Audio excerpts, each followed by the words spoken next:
Mathieu Noël. Voici pour les titres de l'actualité de ce 28 septembre 2018. Mais l'événement le plus important, c'est probablement cette expo au Louvre où vous allez pouvoir découvrir non pas la Vénus de Milo, non pas le radeau de la Méduse, mais le travail d'un dessinateur un peu plus jeune que Delacroix. Bonjour Jules. Bonjour. Merci d'être avec nous. Ce week-end, les visiteurs du Louvre vont donc pouvoir découvrir vos œuvres puisque les planches de vos deux BD, Silex and the City et la dernière, 50 nuances de grec, ils sont exposés dans le cadre de l'expo L'archéologie en bulle.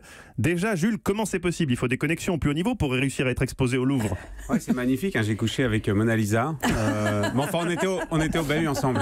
C'est pour ça. Comment on se retrouve là-bas? C'est quoi cette exposition sur les bulles et l'archéologie? En fait, c'est quelque chose qui se passe à la petite galerie du Louvre dans l'aile Richelieu. Depuis quelques années, ils font dialoguer des trucs de pop culture avec leur grande collection. Donc, il y a eu la danse, il y a eu les films, il y avait Dark Vador à un certain moment face au masque mycénien. Et là, effectivement, il y a un certain nombre de dessinateurs de bande dessinée qu'on a invités, morts ou vivants d'ailleurs, de plusieurs générations, en regard des collections. Et donc, Silex and the City, là, est exposé au regard des Vénus paléolithiques qui sont absolument magnifiques. C'est une façon de faire venir un public un peu différent au Louvre. Et c'est vous qui avez décidé par rapport à quelle œuvre vous étiez exposé ou c'est eux qui ont décidé? Ça s'est fait exactement, non, dans la manière la plus traditionnelle. Les conservateurs du Louvre sont venus chez moi, ils ont regardé toutes les planches, ils ont choisi. Tout ça se fait avec une élégance et un souci scientifique complètement étonnant. Alors il y a aussi des planches de BD signées Enki Bilal, Nicolas de Crécy, Milo Manera.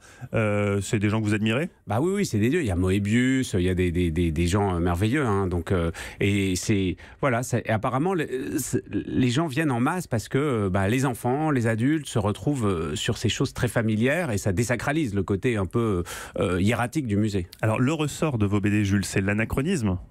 C'est un moyen puissant pour dénoncer des choses dans l'actu. Ça donne beaucoup de recul. Silex and the City, c'est 40 000 ans de recul. Donc là, l'album qui vient de sortir, c'est L'homme de Cro-Magnon. L'homme de Cro-Magnon qui est face à la branche insoumise. Ça, c'est les primates qui sont pas du tout d'accord. Lui, il essaie de convertir à la bipédie toute la chaîne du vivant, et puis les gens résistent. Et donc, évidemment, ça permet de traiter tout, et puis y compris les questions de société. Les histoires de violence faites aux femmes, d'égalité, c'est le mouvement Balance ta pierre qui bouleverse le paléolithique. Et donc, oui, ça donne une gamme, une étendue de critiques et de satire qui fonctionne très bien. Eva Rock. Alors, est-ce que ça veut dire que l'histoire se répète, Jules? Oui, moi je crois qu'on pédale dans la semoule depuis le paléolithique. Non, le point de départ de Silex and the City, c'est une parodie de Astérix. On est en 40 000 avant Jésus-Christ, toute la planète obéit aux lois de la sélection naturelle. Toute, non, une vallée résiste encore et toujours à l'évolution. Et j'ai bien peur que ce soit la nôtre. Hein. Vous avez parfois l'impression de vous être trompé d'époque? Non, moi, au fond, j'ai une espèce de fraternité à travers le temps et à travers toutes ces périodes.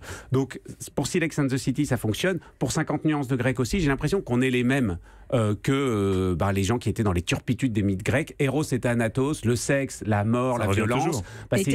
Telenovela, c'est ça. C'est ça, c'est un feuilleton télé, c'est une série et on patauge toujours dedans.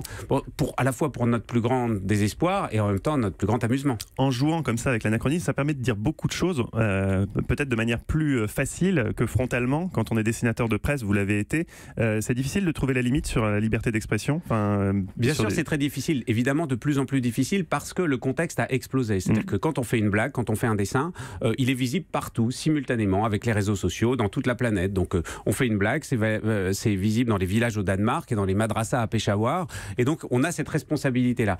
Ce décalage, Silex and the City préhistorique, mythologie 50 nuances de grec, permet de traiter des choses qui seraient explosives autrement et en même temps de ne pas se cacher derrière son petit doigt et d'y aller. C'est-à-dire que le conflit israélo-palestinien, la pédophilie, les religions, le terrorisme, moi je les traite, mais je les traite à ma façon, c'est-à-dire indirect. Bon, c'est un côté un peu faucheton peut-être, mais en même temps ça permet de garder les mains dans le cambouis, de pas être complètement dans une stratégie d'évitement. Une ultime question. Oui, aucune autocensure de votre part? Non, mais je réfléchis vraiment à comment dire les choses. D'abord, le critère numéro 1, c'est d'être le plus drôle possible. Et ensuite, d'être le plus juste possible. Dans cet ordre-là. Peut-être il faudrait inverser parfois. Merci Jules. Difficile de résumer tout ce que vous faites. La série animée 50 nuances de grec, c'est tous les soirs sur Arte à 20h50. Le nouveau volume de Silex and the City est en librairie. Une BD bientôt adaptée au cinéma. Et vous vous apprêtez à publier un nouveau tome de Lucky Luke, un cow-boy à Paris. Mais vous n'arrêtez jamais. Oui, voilà, il traverse l'Atlantique pour la première fois. Mais en fait, c'est pas moi qui travaille, c'est mon ombre. Ah oui, c'est ça, vous avez des frères jumeaux. Merci beaucoup Jules d'avoir été avec nous. En direct et en studio sur Europe 1, on rappelle l'exposition L'archéologie en bulle au musée du Louvre.